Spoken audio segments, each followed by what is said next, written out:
Welcome everyone to How to Import into Canada Part 2.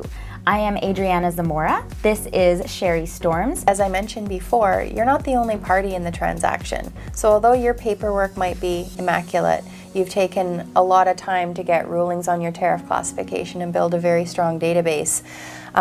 Let's go back to those targeted countries, the routes that the goods took to get here, the vendors and suppliers that you've used to purchase those items, to ship those items, to move those items.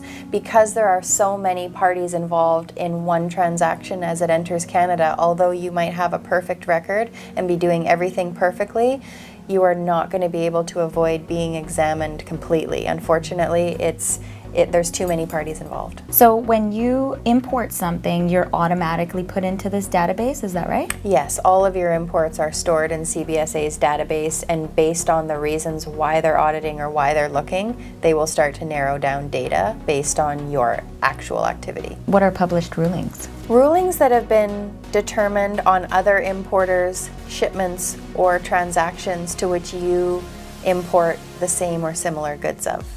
So you need to keep your eye out for rulings that are made on your similar products by other people. The Customs Act stipulates that all books and records must be kept by every person or company that imports goods for up to 6 years. So first, it's important to note that you do have to make the corrections that Customs decided on in their final report. Although you might not agree and wish to dispute the findings, the corrections do need to be made on what's called a B2 adjustment form. I can be a bit of a bookworm. I often take a look at the decisions and appeals that are put down through the CITT and found one where an importer had argued that certain parts of their machinery should fall under parts of such machinery.